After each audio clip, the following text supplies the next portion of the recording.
They built a car that killed its owners on purpose, not through negligence, not through oversight, through deliberate, documented design philosophy. The engineers knew. The lawyers knew. They sold it anyway. And for 17 years, Dodge kept building a machine that turned ordinary drivers into statistics at a rate so predictable, insurance companies created separate actuary tables just for its existence. This isn't about horsepower. This is about what happens when a corporation decides that some deaths are acceptable if they preserve an idea. The Dodge Viper wasn't just dangerous, it was ideologically dangerous.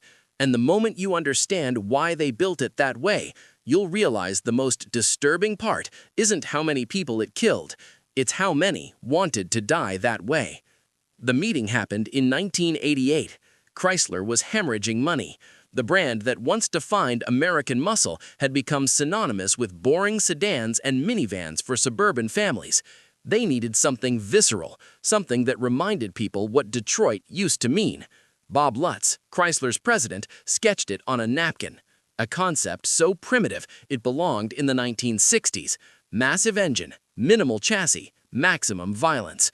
No computers, no safety systems, no apologies. They would build a car that felt like driving was supposed to feel before regulations neutered everything, before airbags and crumple zones and electronic nannies made every vehicle a padded cell on wheels. But here's what they didn't say in the press releases. They knew exactly what they were creating. Internal documents from the development phase show engineers explicitly discussing the car's tendency to swap ends without warning. They called it rotation enthusiasm. That's corporate language for a death spiral you can't control. They kept that feature. The decision wasn't accidental. It was ideological.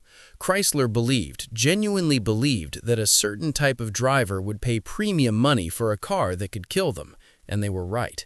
The Viper concept debuted in 1989 Detroit Auto Show. The reaction wasn't curiosity, it was hunger. Production began in 1992. The first Vipers left the factory with an 8-liter V10 engine producing 400 horsepower, no traction control, no anti-lock brakes, no airbags.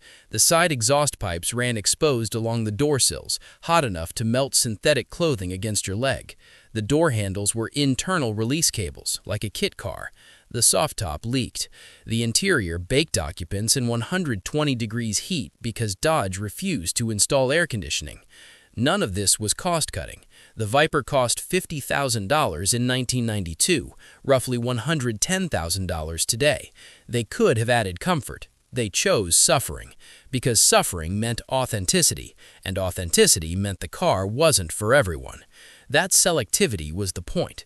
Dodge marketed the Viper with unusual honesty. They told journalists it was dangerous. They told buyers it demanded respect. They positioned it as a vehicle for real drivers who didn't need electronic assistance. This created a psychological trap. Buying a Viper became an identity statement. Owning one meant you were skilled enough, brave enough, man enough to handle a machine that lesser drivers feared. The crash data told a different story. Within the first 3 years, the Viper had one of the highest fatal accident rates per vehicle sold in America, not per mile driven, per vehicle, meaning Vipers weren't just crashing more often, they were killing their drivers at a rate that exceeded even high-performance motorcycles when adjusted for usage patterns. Insurance companies responded immediately. Some refused coverage entirely. Others implemented surcharges exceeding 300% of base rates. Progressive Insurance published internal research showing Viper drivers were 400% more likely to file claims than drivers of comparable performance vehicles, not because of theft or vandalism, because of physics. The problem was rotational inertia combined with instantaneous torque delivery. The V10 engine produced so much low-end power that even slight throttle inputs in corners could break rear traction without warning. No gradual slide, no audible tire squeal, just geometric rotation around the front axle as the rear wheels transitioned from grip to complete loss of friction in under half a second. Most performance cars exhibit progressive handling at the limit. The Viper's limit was binary, grip or catastrophe. Experienced drivers compared it to a light switch wired to explosives. You were either completely in control or completely not, with no transition state between. Dodge knew this. They tested it extensively. Engineers measured the exact speed and steering angle combinations that triggered unrecoverable spins. They documented it. They chose to ship the car anyway, because adding traction control or stability management would have violated the core philosophy: driver supremacy over machine intervention. But driver supremacy requires driver competence, and Dodge was selling Vipers to people whose only qualification was money. By 1996, something darker emerged. Demographic studies showed Viper buyers weren't experienced performance drivers. They were successful professionals in their 40s and 50s, doctors, lawyers, executives, purchasing automotive status symbols. Many had never owned a rear-wheel drive sports car. Their previous vehicles were BMWs and Mercedes sedans equipped with every electronic aid Germany could engineer. Then they bought a Viper, and the car responded to their inexperience with Darwinian efficiency. The crash patterns were disturbingly consistent: dry roads, good visibility, moderate speeds, drivers applying normal throttle inputs in corners and experiencing instant rotation followed by high-speed impact with fixed objects. Many fatalities occurred within the first 500 miles of ownership, some within the first 100. Dodge's response was not recalls or safety updates, it was waivers. Starting in 1996, Viper buyers were required to sign acknowledgement forms stating they understood the Viper's unique handling characteristics and accepted full responsibility for consequences. Legal preemptive protection and admission that casualties were expected. The second generation arrived in 2003. 8.5 liters, 500 horsepower, still no traction control. Dodge added anti-lock brakes, a concession to insurance companies threatening to blacklist the model entirely.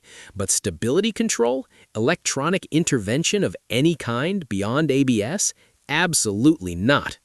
By then, competitors had moved in the opposite direction. Ferrari introduced F1 track, Porsche developed PSM, even Corvette, the Viper's direct rival, shipped with active handling standard. These systems didn't remove driver control, they prevented the catastrophic mistakes that turned small errors into fatal accidents. Dodge marketed their refusal as purity. No electronic nannies became advertising copy. Owner forums celebrated it. Viper clubs branded themselves around the idea that real drivers didn't need computer assistance. The car had cultivated a culture that equated safety features with weakness. This created a feedback loop. The more dangerous the Viper became relative to competitors, the more its owners defended that danger as proof of their own skill. Crashing wasn't the car's fault, it was driver error, which was technically true, but it ignored the reality that every other manufacturer had accepted. Driver error is inevitable, and engineering should account for human limitations. Dodge's position was different. They believed some humans shouldn't be driving performance cars, and the Viper was the test. If you crashed, you failed. The final generation launched in 2013, 645 horsepower. For the first time, stability control came standard. But here's the crucial detail. It could be fully disabled. A single button press turned off every electronic safeguard, returning the car to its original philosophy: you against physics, no mediation. And almost every owner, almost immediately, pressed that button. Because by 2013, the Viper's danger had become its brand. Disabling stability control wasn't reckless. It was expected. It was the entire reason you bought a Viper instead of something German or Italian that went just as fast but kept you alive. The car had attracted a specific psychology. People who wanted to prove something to themselves. People who needed to feel like they'd earned their speed through skill and courage, rather than purchasing it through technology. This isn't judgment, it's documentation.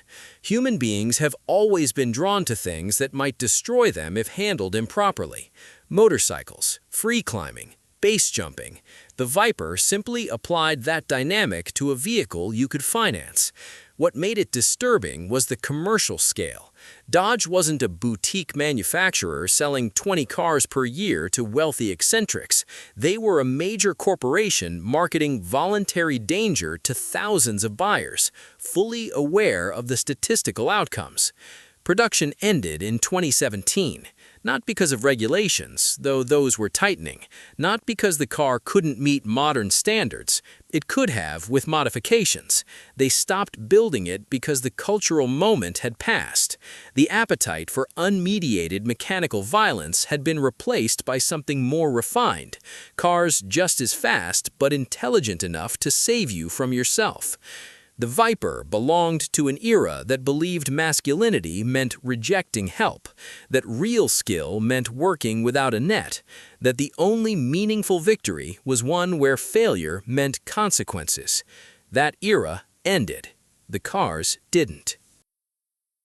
There are approximately 28,000 Vipers still on American roads. Most sit in climate-controlled garages, appreciating as collectibles.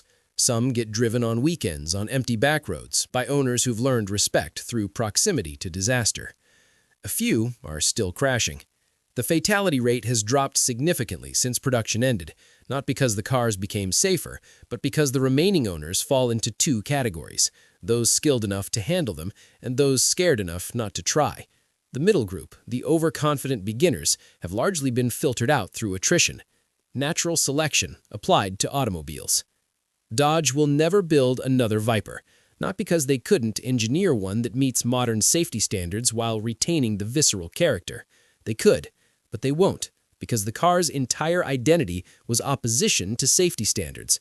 A Viper with mandatory stability control, with driver aids you can't disable, with systems that intervene whether you want them to or not, that's just a Corvette with worse ergonomics. The Viper only existed as long as manufacturers were allowed to build cars that required skill and punished incompetence without electronic forgiveness. The moment that freedom ended, the car had no reason to exist. What remains is the legacy, a 17-year production run of vehicles designed around the principle that some drivers deserve to die if they make mistakes, not through malice, through ideology, through the belief that preserving driver agency, even when that agency leads directly to fatal crashes, matters more than preventing those crashes. Dodge built a car that killed its owners on purpose, and the owners lined up year after year, knowing exactly what they were buying, knowing the statistics, knowing the stories. They bought it anyway. Because the Viper didn't just test your driving skill, it tested whether you were the kind of person who believed you could beat the odds, who believed you were different from all the others who'd failed, who believed that speed and power and danger meant something about who you are as a human being. The car didn't lie. It never promised safety. It promised truth.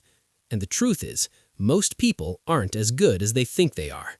The Viper just proved it at 180 miles per hour.